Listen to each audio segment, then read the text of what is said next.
Alors, comme prévu, toujours dans les maladies virales, aujourd'hui, nous allons étudier la dernière maladie.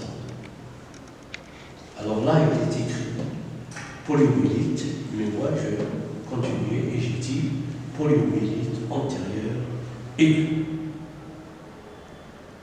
Alors vous savez ce que veut dire la polio. Vous avez eu l'occasion de voir des personnes ayant une polio.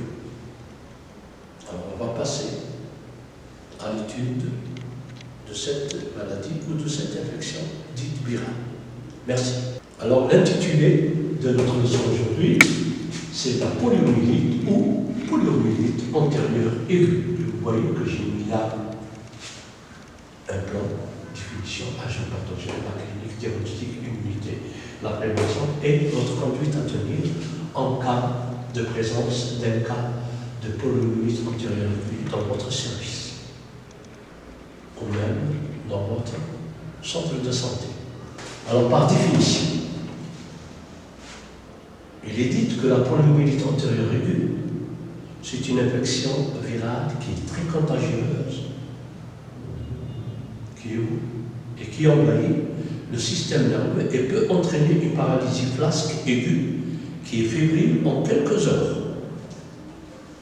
Notre agent pathogène, le germe, il est appelé poliovirus, mais il est sauvage, du genre entérovirus, c'est-à-dire qu'il a tendance à envahir l'intestin.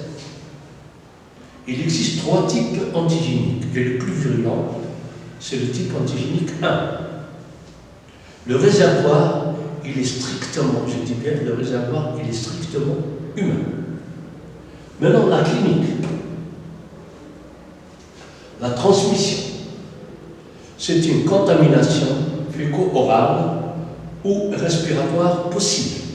Par voie respiratoire, je dis bien, c'est possible. Ce n'est pas toujours. Mais par voie féco-orale, c'est ça, comment se fait cette transmission. Maintenant, l'incubation, il est dit de 7 à 14 jours et entre 3 et 35 jours.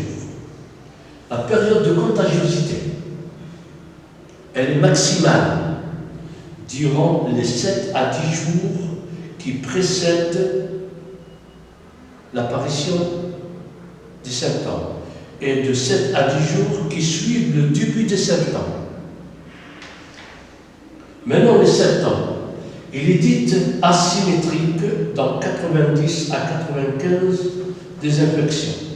Alors, premièrement, nous avons le syndrome pseudo-grippal, qui n'est pas spécifique, sans signe d'atteinte du système nerveux central dans 4 à 8% des infections.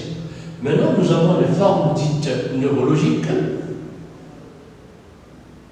Alors, avec une paralysie flasque asymétrique, dans 1 à 2% des infections. Complications, syndrome de post-poliomyélite non infectieuse. Comment diagnostiquer cette maladie?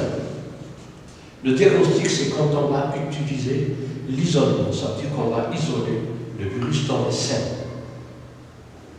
Alors ce virus doit être sauvage, à part les critères cliniques. L'immunité. Alors l'immunité, c'est vrai qu'elle est naturelle, mais elle est méconnue. Alors l'immunité, elle est dite post-vaccinale, elle est prolongée. Comment prévenir cette maladie? Vous devez toujours appliquer les mesures d'hygiène générale et aussi celles qui sont spécifiques aux maladies à transmission féco-orale. Alors là, la vaccination en Algérie, elle est obligatoire. Votre conduite à tenir. Il n'y a pas de traitement spécifique. Le traitement est toujours symptomatique. Alors là, dans les cas les plus graves, le malade doit être hospitalisé. Alors quand il est hospitalisé, qu'est-ce que vous devez faire? Vous devez toujours appliquer les mesures d'hygiène générale et spécifiques aux infections à transmission féco-orale.